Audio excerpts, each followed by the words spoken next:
to hit you back there. Before I start, I wanted to just kind of read the room on where people are at with React Native. And maybe if you've been working for React Native, with React Native for longer than 2 years, if you want to just like raise your hands. Cool.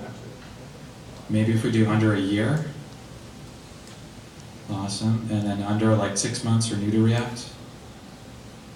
Cool. So we got a good array of folks.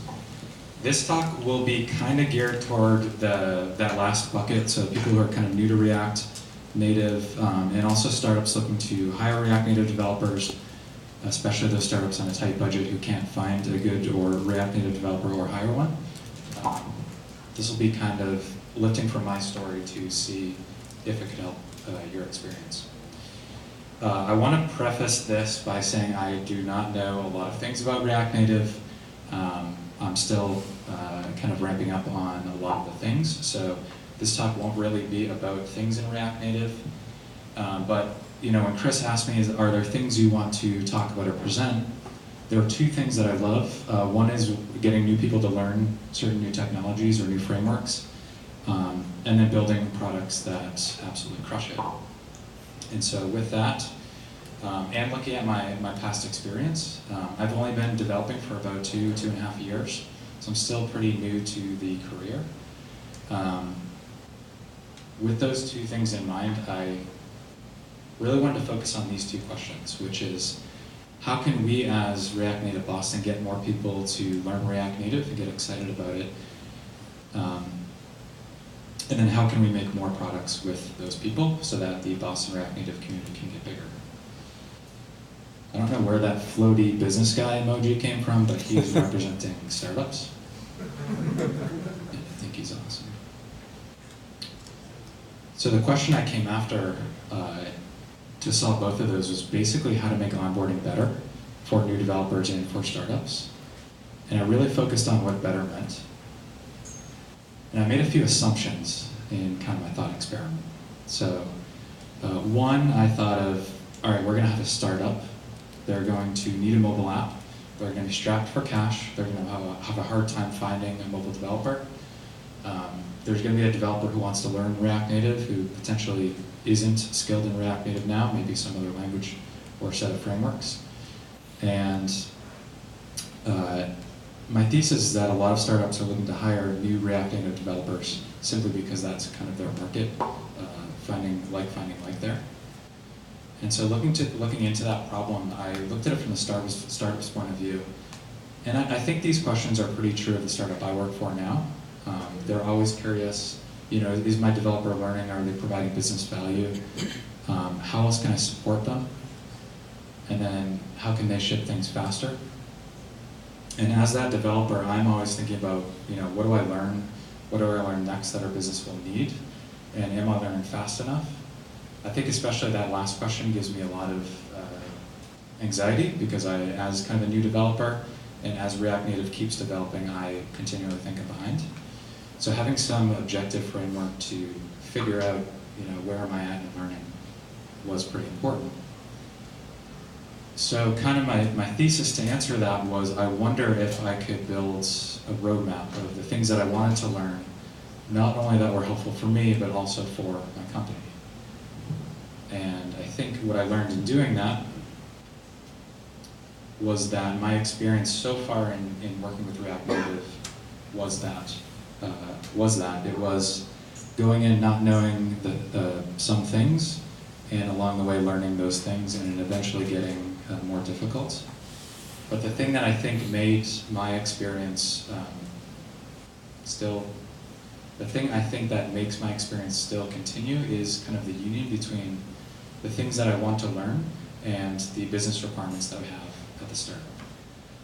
So when we were looking to build a React Native app, on the left was all the things that the business thought we needed. So there was like a feed, we had to integrate with Stripe, iOS subscriptions, we needed an account settings page, we needed to do caching, we needed to do end-to-end testing. But early on, I knew that we didn't have to do it all on day one. I knew I did have some time to learn, and I knew that the business had some room to be flexible with what things needed to be done in what order. And so as I dug into those things and as I kind of mapped out kind of how I approached them and how the business approached them, I noticed that they did move sequentially. So on the left, I kind of just mapped out the concepts that I dug into, why those were important, some basic examples of what those looked like. You know, if we were looking to deploy our site, our app, did we use Fastlane? Things like that, and then what value that could bring to the business. I think the thing that really worked in my experience was that mapping of business requirements to the developer learning points.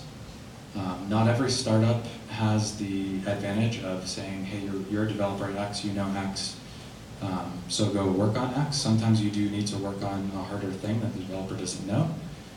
So this is certainly an ideal world thing, but the more you can map out business requirements to where your developer is at, that's where I think you can hire, you know, talent at your level that you can afford as a new startup. In my journey, we actually had Nara builds our first Rails app, and for me, that's been just a great model for me to learn a lot from the Ruby on Rails side. Rocket Insight's also a great contractor as well. I would say if you are a new startup, getting that contractor to come in is incredibly valuable because not only does it give you, you know, a first MVP app, but it also gives you some great best practices for your future developers to learn from. And then where I came from was that fast follow learning. So when the contractor left, I was the one to jump in to kind of take the baton and continue feature development and bug crushing. So in my experience, this is what I work on. It's a mobile app that is a pretty similar format to a lot of other apps out there, honestly. You have a feed, you have kind of a navigation bar to go and select different journals. You can manage settings from within the app, do searching through your different feed items. When I first started at the company, they had me work on really basic things in React Native. So, you know, rendering text inputs or fetching data or doing some basic styling. As we went on, I started to map components and work on navigation. Then I saw as I kept going, I was able to work on more incrementally difficult things. Now I'm just getting into Jest and Detox and really catching up with more of how React Native is getting more native with animations and performance monitoring. But reflecting on this, I knew nothing about this a year ago, and it really took that startup who needed that developer who wanted to learn, who came at a cheaper cost than probably other developers were at the time. Today we ship about every 2 weeks a new version of the app. I'm the only mobile developer at the company. We have 3 developers total. 2 of them work on Ruby on Rails primarily, and I'm the mobile developer. We have some awesome stuff coming soon. And I think the most important thing for me is the company still exists. There's still an opportunity to learn. And I think that's because we basically threaded the needle pretty well. We matched out the business requirements that we needed for the app with kind of my level of where I was at. Where I think this kind of thesis could extend farther is within our community. I looked up our meetup page and it looks like 73% of people identify themselves as a beginner to React Native, which means I think there's some learning within us all that we want to do. And as a new developer coming to React, battery. I think I can finish up in 3%. I think as a new React Native developer coming in, I'm so curious as to what people work on. You know, Bluetooth, for example, was just kind of a good example of things that could potentially go in my future, probably like 15-year roadmap, but kind of things in my future. And I think if we all put together those frameworks of what we know and share them with each other, I think that would just be an interesting kind of awareness experiment as to what people in Boston are developing for React Native. And when I talk about supporting each other and sharing information with each other, I don't mean questions like, can you teach me Relay? Because I think there are great tools that already do that, namely Google and things that come from Google. And as always, documentation. But I do think the interesting question that we can help each other with is, what should I learn next, or what could I learn next? And I think that one could be answered by all of us with, what did I learn next? So when I was at your stage of development, what was I focused on, and what did I learn as my next thing? So I'll wrap up by saying, if anybody's interested in doing something like that, I have no idea what form that would take. Maybe just a running list of things that people have done in React Native. I think that would just be a good artifact for us to have to share with new React Native developers. I think it would also give startups a really interesting artboard to look at, to spark imagination as to what's possible with their app. And that's it. Thanks, guys.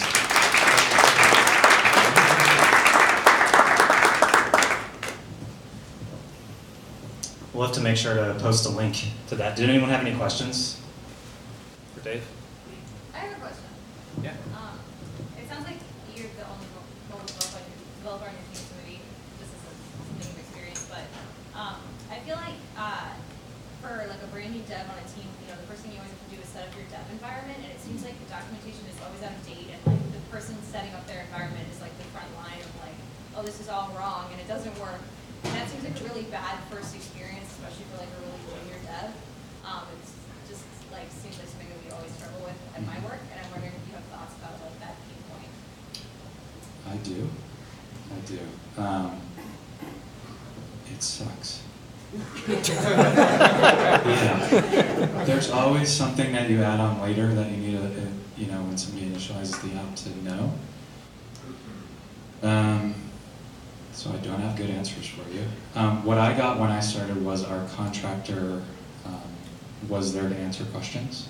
I think that's why it's really important to have an expert when you first onboard someone, and have your first kind of person after who's going to take the project from the contractor, and to ask as many questions you can as when they're there.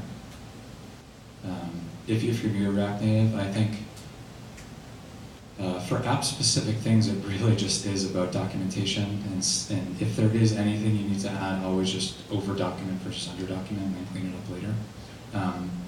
Our README was the longest document I've ever seen when I came there, and it was like a Friday afternoon, and I just didn't want to develop, and I just had to go clean that up.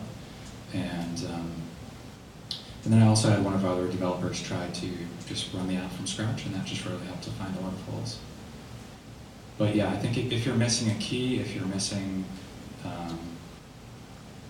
our troubleshooting is one of our most interesting pieces of our docs, because there are just so many ways to go wrong, or to miss cleaning a cache, or things like that. We have a great nuke script for just cleaning our environment, which really helps. But yeah, it is just a labor of documentation, I think. Anybody else have anything to add to that? You do? Sure, just to help with that question. This is sort of like unrelated experience, but I used to teach Ruby on Rails a few years back to a lot of people. I used to work at General Assembly. And one of the things that we got really, really good at was setting up people in all different environments, all different computers, all on the same set of technology. And we basically ran into all of the same problems. Obviously, React Native is different, and there's a lot more to worry about. But honestly, if you do a hackathon where you get a group of 20 beginners and try to get them all set up at once, and you log every single issue you run into, that's basically what we did. And by just having all of those data points, it's going to be huge for getting people up and running quickly. Like after you do that, because like how many other things are you going to run into, right? You got a PC, Mac, Linux, whatever old versions that are going to run into, like all that stuff. We're just going to get that out of the way as soon as you like have this first big hackathon with beginners.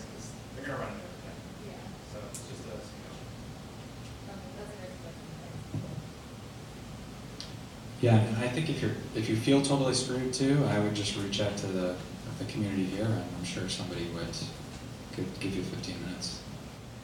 Sure. Any question? Oh, yeah. How much of the app did the NAR contractor build for you before you got involved? So NAR worked on our web app and its related services. So I think it was mostly Ruby on Rails work. We had a different contractor work on our mobile app. That contractor built out kind of the core experience. So kind of rendering our feed, rendering the different journal navigation icons. I focus more on some of the more basic bits, so adding account settings, journal settings, things like that. It depends how much you can afford, I think was the answer for us. I think I'm cheaper than the contractor we brought in, and so we kind of had to make a judgment call as to when it's worth to hand it off. And do you have to do any manipulation to deal with low signal events? Or- Yeah. Yes. We've done a bunch of things. Unfortunately, we built the app from an online first perspective. And so if, for example, if somebody's uploading a photo with the app and they lose service, what we do now is show an error message, and it's a terrible experience, honestly. I've moved some of the app to use caching to still load your feed that you had earlier, and to also show you that uploaded photo and upload it later, so things like that, to make it more offline first. But that was, I think it was about 6 months into me owning it. I had some panic moments when there was users writing in saying, hey, my photo can't upload. And then I had to just campaign within my company to make it more offline first. So do you have tools to manage payload size Payload of what? for the data that you're pushing back and forth in low signal environments? We're not dealing with entirely large data sets, I think is our answer. You know, we work in essentially a blog platform, and so we could have a really ambitious writer write thousands of posts, but at the end of the day, it's not going to be a huge payload for us. The methods that we have to kind of retry sending data to our Rails service is basically run one payload with all the entries that were cached. If it reaches a size of 100, then we have an alert that comes back to us to at least let us know about that. And honestly, it's stubbed right now, so it retries for now. And if a user runs into it, which we haven't had one yet, then we will take action from there. But it's kind of one of these limited resource things that we just haven't got to. Yeah. So I just started onboarding a new dev, a React dev that's supposed to be a React Native dev, about 6 weeks ago. And I started him immediately on hooks. Hooks only, no class components allowed. It's been amazing. I'm wondering whether, in your experience, or whether you had any experience working with hooks from a training point of view, like in terms of the bits of education you tried doing, and whether there's been a difference in onboarding people in the new paradigm that's been available to us for the last few months versus that which existed, say, 6 months ago. Cool. When did hooks come out? Hooks were announced in October. They were released in React Native, in React Primary in January, in React Native late February. Got it. I have not gotten around to learning that myself, honestly. I think I read 2 blog posts. People are really excited for it. I think I am too. But short answer is no. We just haven't gotten there. I could chime in on that a little bit. I don't know why I need the mic. No one else had it. But so from my point of view with that, just avoiding the use effect is like delay that as much as you can to get them, and you're going to need it. Yeah. But just like trying to. Well, keeps the presentation, right? Yeah, yeah. So just like as they get familiar with it, then introduce that last and start with just the simple, like component did mount equivalent. Because that gets a little funky quickly, I think. So. I would love to talk on hooks, if you don't mind. Someone doesn't mind? Ryan was here last week. Yeah, it's true. Really? Damn. Thanks, guys. All right. Thank you.